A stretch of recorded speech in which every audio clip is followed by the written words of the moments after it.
this video, I want to talk about making your dreams happen.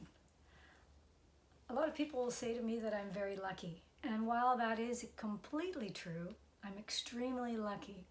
I also believe I had a part in making my luck.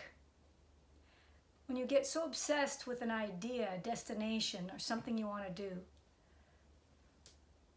that has to be your priority, and keep thinking of different ways to make it happen. So I was working a minimum wage job while in Canada. Almost every job I had in Canada, excuse me, was minimum wage. And that seems like an impossible feat, to be able to travel to South America or Europe or Africa when you're making minimum wage.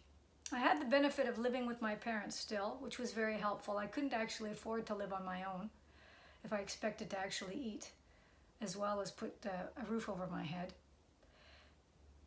But I would save for years, and then eventually the day would come and I'd have to quit, with no promise of having a job when I came back. And you know, that actually made it a little easier, a minimum wage job. You think, like, it was, what a drag. There's not a lot of employment in my city, but let's look, maybe I can do better the next time. So that's what I would do. It might be more than one. I was working 3 jobs at one point, saving my money and working towards my dream. Eventually, I ended up moving to the UK, and London is an extremely expensive city. I was very lucky and landed myself a job catering to the motion picture industry, selling consumables and motion picture film. The wage was the best I'd ever made. As in London standards, I don't think they were all that impressed, my colleagues, but I was absolutely thrilled. And to make that money last, I ended up living in a house share. So in I think it was Zone 5, East London, I had a room that locked in a shared house. And there could be anywhere between 5 and 8 people there at one time. My colleagues, I remember at one point, people were buying houses and whatnot, or putting money down, right? Or at least living in a flat. And they asked me, oh, would you ever consider doing that? And I thought maybe, until I saw the prices and thought, oh yeah, maybe not. But they couldn't believe I lived in a house share. Perhaps because of my age, I don't know. Or maybe it was beneath them, perhaps. Too uncomfortable, they wanted their privacy. But to me and to everyone, I think, that shared the house with me, who were complete strangers, and it rotated. Often people came and went.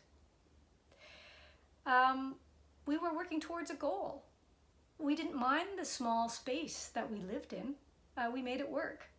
And we were able to save money. Many of us weren't from England, most of us. So we had a plan. We saw the opportunity and we seized it. And I remember when one of my brothers came to visit me, he said, I couldn't live like this. I'm thinking, live like what? It's great. You have control over your own space. And the shared spaces, well, that would be the kitchen and the bathroom with the ceiling floor view. You could see from the bathroom to the kitchen because there was a hole in the floor.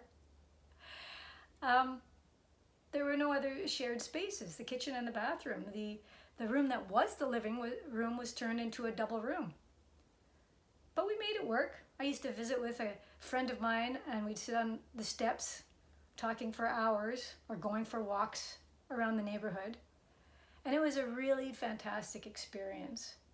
So I guess the message in this video really is, it's great to be lucky. Luck is fantastic, cultivate it, but also make some of your own luck. Work and focus on your priorities, on what you really want, what your soul is really calling for, and work towards it.